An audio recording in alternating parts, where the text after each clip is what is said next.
Durante décadas nos han vendido una idea poderosa sobre el futuro de la humanidad, una visión casi inevitable donde dejamos atrás la Tierra y nos convertimos en una civilización interestelar.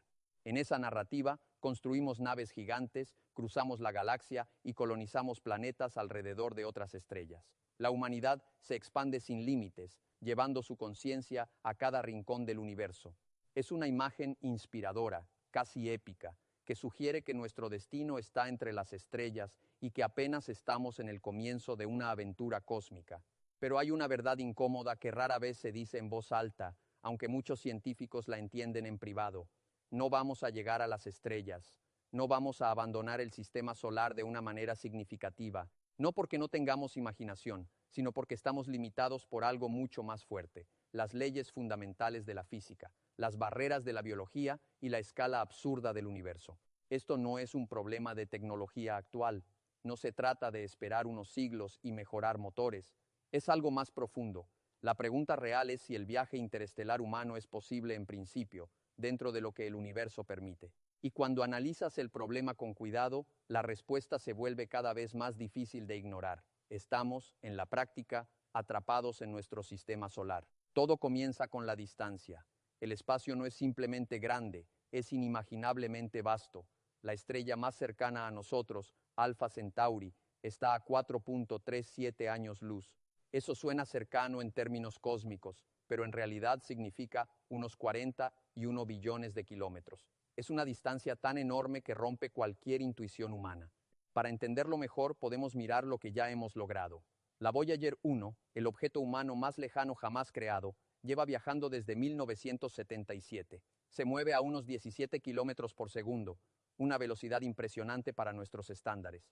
Aún así, tardaría más de 70,000 años en llegar a Alpha Centauri, más tiempo del que ha existido la civilización humana registrada. Y hay que ser claros, Voyager no es una nave tripulada, no tiene soporte vital, ni protección real, ni capacidad de mantener seres humanos vivos. Es apenas una sonda flotando en el vacío. Si ya esto representa un desafío extremo, el problema de enviar personas se vuelve muchísimo más complejo. Por eso surge la idea obvia, necesitamos ir más rápido. Mucha gente propone viajar al 10% o incluso al 20% de la velocidad de la luz. A esa velocidad, Alpha Centauri podría alcanzarse en unos 40 años, lo cual parece razonable dentro de una vida humana. En teoría, esto convierte lo imposible en algo imaginable. Pero aquí es donde la realidad empieza a imponerse con fuerza, porque acelerar cualquier objeto a velocidades relativistas no es solo una cuestión de ingeniería, sino de energía. Y cuando transformas esa idea en números reales, el sueño empieza a desmoronarse lentamente. El problema central del viaje interestelar no es solo la distancia, sino la energía necesaria para cruzarla. En física, la energía requerida para acelerar un objeto aumenta con su masa y con el cuadrado de su velocidad. Esto significa que a medida que intentas acercarte a velocidades cercanas a la luz, los costos energéticos dejan de crecer de forma normal y empiezan a volverse extremos, casi incomprensibles. Tomemos un ejemplo muy conservador para entender la magnitud del problema. Imaginemos una nave de apenas 1,000 kilogramos, algo así como el tamaño de un automóvil pequeño. No estamos hablando de una nave con humanos ni sistemas completos de soporte vital, solo una carga mínima. Ahora supongamos que queremos enviarla a Alpha Centauri al 10% de la velocidad de la luz. Incluso en este escenario tan reducido, la energía cinética necesaria es del orden de 4.5 por 10 al cubo de 17 julios. Para ponerlo en perspectiva, eso equivale aproximadamente a toda la electricidad consumida por una gran ciudad durante un año entero. Toda esa energía concentrada únicamente en acelerar una pequeña nave. Y esto es solo el comienzo del problema, porque una nave real no es solo la carga útil. También necesita motores, estructura, protección, combustible y sistemas de navegación. Cada componente añade masa, lo que aumenta directamente la energía necesaria. Y el combustible, a su vez, también tiene masa, lo que crea un efecto en cadena. Aquí entra en juego la famosa ecuación del cohete, que muestra algo fundamental.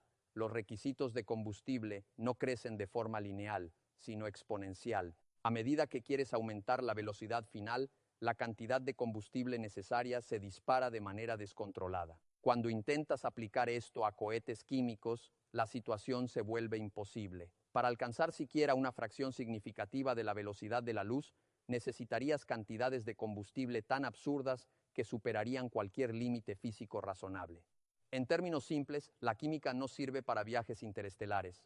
Por eso se considera la propulsión nuclear como una alternativa más seria. La fisión y, especialmente, la fusión ofrecen densidades energéticas mucho mayores que los combustibles químicos. En teoría, esto podría permitir velocidades de escape muchísimo más altas, acercándonos a una fracción significativa de la velocidad de la luz. Con sistemas de fusión avanzados, podríamos imaginar velocidades de escape de decenas de miles de kilómetros por segundo. Esto reduciría los ratios de masa de manera drástica, haciendo que el diseño de una nave interestelar deje de ser completamente imposible en papel. Sin embargo, posible en teoría no significa viable en la práctica. Incluso con fusión, la energía requerida para acelerar una nave de apenas 1,000 kilogramos al 10% de la velocidad de la luz sigue siendo del orden de 10 al cubo de 20 julios. Eso es una cantidad de energía comparable al consumo global de la humanidad durante largos periodos.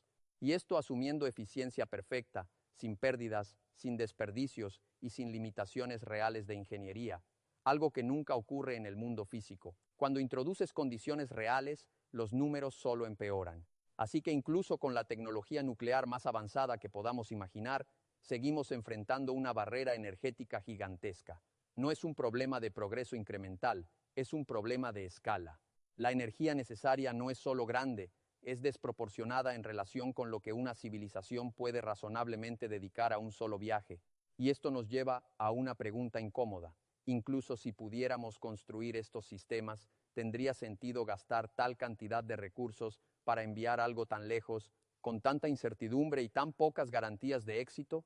A medida que se exploran soluciones más avanzadas, como la propulsión de fusión o incluso conceptos más especulativos, como la antimateria, o enormes sistemas de recolección de energía estelar, la idea del viaje interestelar parece volverse más posible en teoría.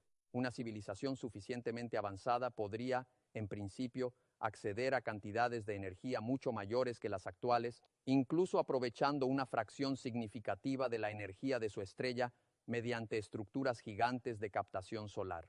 Sin embargo, incluso si asumimos ese nivel de desarrollo, el problema no desaparece, solo cambia de forma. La energía disponible podría ser enorme, pero la escala del viaje sigue siendo igual de extrema. Alcanzar solo una pequeña fracción de la velocidad de la luz sigue siendo un desafío monumental, especialmente si hablamos de transportar algo más complejo que una sonda, porque no estamos hablando únicamente de mover masa, sino de sostener sistemas completos durante décadas. Y aquí es donde el problema deja de ser solo físico y empieza a volverse estructural.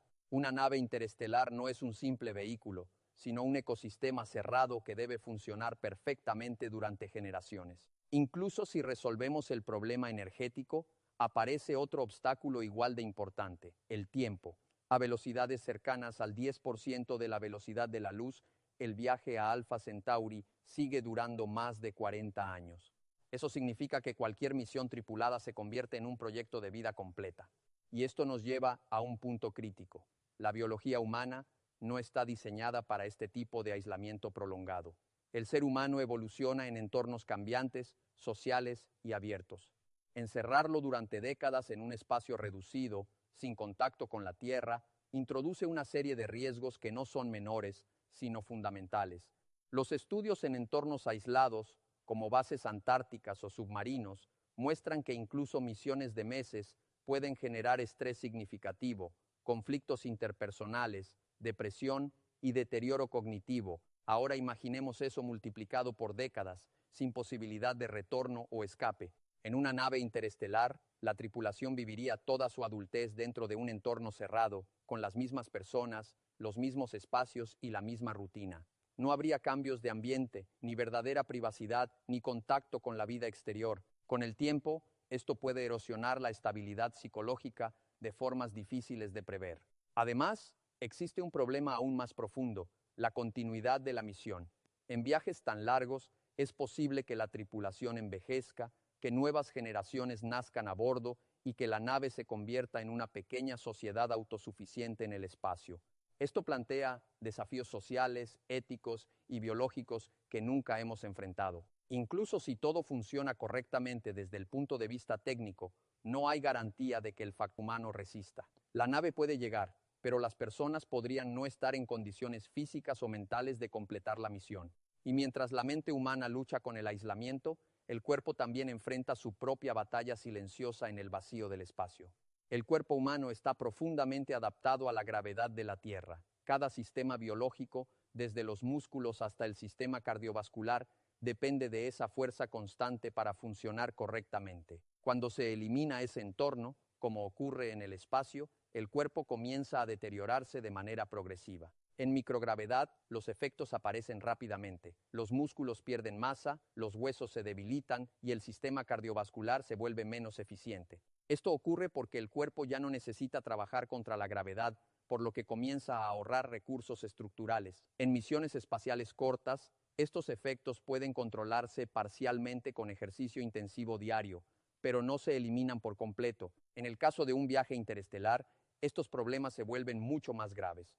No estamos hablando de semanas o meses en órbita, sino de décadas de exposición continua. La pérdida ósea y muscular podría alcanzar niveles irreversibles, dejando a los astronautas físicamente debilitados al llegar a su destino, incluso si sobreviven al viaje. Otro problema crítico es la visión. Se ha observado que muchos astronautas desarrollan cambios oculares debido a la redistribución de fluidos en el cuerpo en ausencia de gravedad. Esto puede afectar la visión de forma permanente, lo que compromete aún más la capacidad funcional de la tripulación en misiones largas. Para contrarrestar algunos de estos efectos, se ha propuesto la gravedad artificial mediante rotación. Al hacer girar la nave, se puede simular una fuerza centrífuga que imite parcialmente la gravedad terrestre. Sin embargo, este enfoque introduce nuevos problemas de ingeniería. Requiere estructuras grandes, estabilidad rotacional precisa y sistemas mecánicos que deben funcionar de manera fiable durante décadas sin mantenimiento externo.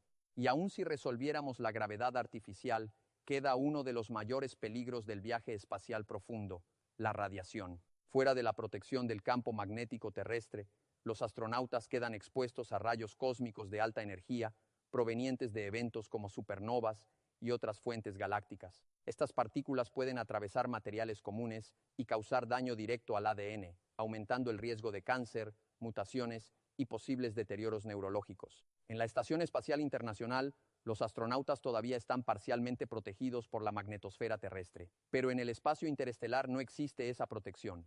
La exposición sería constante durante décadas. Para reducir este riesgo, se podría usar blindaje físico, como agua o materiales ricos en hidrógeno. Sin embargo, la cantidad necesaria para bloquear eficazmente los rayos cósmicos añadiría una masa enorme a la nave, lo que a su vez incrementa nuevamente los requisitos de energía para propulsión. También se ha propuesto el uso de campos magnéticos para desviar partículas cargadas, pero generar un campo suficientemente fuerte para proteger una nave grande requeriría cantidades significativas de energía y sistemas extremadamente complejos. Así, incluso si resolvemos el problema del movimiento y el soporte vital, la radiación por sí sola podría convertirse en una barrera letal. Con el tiempo, la dosis acumulada podría hacer imposible la supervivencia humana en un viaje tan largo. Incluso si imaginamos que hemos resuelto todos los problemas anteriores, energía, propulsión, tiempo y soporte vital, todavía queda una pregunta más profunda. ¿Qué ocurre cuando una civilización intenta realmente vivir con estas limitaciones? Porque el viaje interestelar no es solo un problema técnico, es un problema de civilización, de prioridades y de escala. Para empezar, cada intento de enviar humanos a otra estrella requeriría una inversión de recursos tan enorme que inevitablemente competiría con todas las demás necesidades de esa civilización. No estamos hablando de un proyecto científico más, sino de una decisión que consumiría una parte significativa de la producción energética global durante décadas o incluso siglos. Esto obliga a una reflexión incómoda. ¿Tendría sentido dedicar tantos recursos a un solo objetivo con resultados inciertos? Además, la idea de colonización interestelar implica algo aún más complejo que el viaje en sí, la autosuficiencia. Una colonia en otro sistema estelar no puede depender de la Tierra. Debe ser completamente independiente desde el momento en que llegue. Eso significa transportar no solo humanos, sino sistemas completos de agricultura, manufactura, energía, medicina y reproducción. En otras palabras, no estamos enviando una misión, estamos intentando trasladar una civilización entera a través del espacio. Esto multiplica la masa, la energía y la complejidad del proyecto de forma casi inimaginable. Cuanto más realista se vuelve el escenario, más difícil se vuelve sostenerlo. Y cada solución introduce nuevos problemas que vuelven a escalar el sistema en otra dirección. Incluso si lográramos construir una nave capaz de mantener a los humanos vivos durante décadas, todavía quedaría el problema de la incertidumbre total del destino. No tenemos garantía de que el sistema estelar de llegada tenga planetas habitables, recursos utilizables o condiciones adecuadas para la vida humana. Podríamos invertir generaciones de esfuerzo para llegar a un lugar que, en términos prácticos, no nos ofrece ninguna ventaja real. Esto nos lleva a un punto crítico. El universo no está diseñado para la expansión humana. Está diseñado bajo reglas físicas que no consideran la conveniencia biológica o social de ninguna especie. Las distancias, las energías y los tiempos están simplemente fuera de escala con la vida humana y con cualquier sistema práctico de expansión continua. Y aquí aparece una conclusión cada vez más difícil de ignorar. Tal vez el problema no es que no hayamos desarrollado suficiente tecnología todavía, sino que estamos intentando aplicar una lógica de expansión biológica a un universo que no permite ese tipo de expansión a gran escala. Quizás la idea de una civilización galáctica es más un mito cultural que una posibilidad física real. Pero incluso con todas estas limitaciones, queda una última pregunta que no podemos evitar. Si no podemos ir a las estrellas, entonces, ¿qué sí podemos hacer realmente con nuestro futuro en el cosmos? Y la respuesta a esa pregunta cambia completamente la forma en que deberíamos pensar nuestro destino como especie. Si aceptamos que el viaje interestelar humano a gran escala es extremadamente improbable, entonces el enfoque de nuestra civilización cambia de forma radical. En lugar de mirar hacia sistemas estelares lejanos como nuestro destino inevitable, la atención se desplaza hacia lo que sí está físicamente a nuestro alcance, nuestro propio sistema solar. A diferencia del espacio interestelar, el sistema solar no presenta barreras energéticas imposibles ni escalas de tiempo absurdas. Planetas, lunas y asteroides están dentro de un rango que, aunque difícil, es compatible con la tecnología que podemos imaginar desarrollar en los próximos siglos. Colonizar la Luna, Marte o construir hábitats espaciales en órbita deja de ser ciencia ficción lejana y se convierte en una extensión lógica de la exploración humana. Esto no significa renunciar al progreso, sino redirigirlo hacia escenarios donde las leyes de la física sí permiten una expansión sostenible. En lugar de intentar cruzar distancias de años luz, podríamos concentrarnos en construir una red de civilizaciones dentro del sistema solar, aprovechando recursos locales y evitando la dependencia de viajes interestelares inviables. Las estaciones espaciales gigantes, los hábitats orbitales y la minería de asteroides representan un tipo de futuro mucho más realista. En ese escenario, la humanidad no se convierte en una especie galáctica, sino en una especie solar, profundamente integrada con su entorno cósmico inmediato. También cambia nuestra perspectiva del significado de expansión. Ya no se trata de conquistar nuevas estrellas, sino de aprender a vivir de forma estable fuera de la Tierra, expandiendo la presencia humana de manera gradual y sostenible.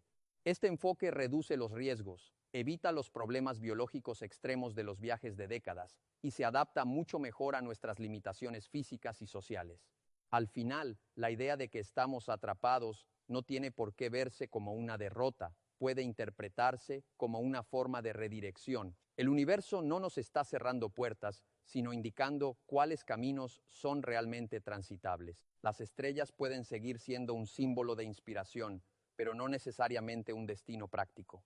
Y en esa comprensión surge una visión diferente del futuro, no una humanidad escapando de la Tierra hacia lo imposible, sino una humanidad aprendiendo a construir un hogar duradero dentro de los límites reales del cosmos que habita. Si este análisis te hizo cuestionar lo que creías posible sobre el futuro de la humanidad, suscríbete para más contenido como este, deja tu opinión en los comentarios y comparte este video con otros interesados en ciencia y el destino de nuestra especie.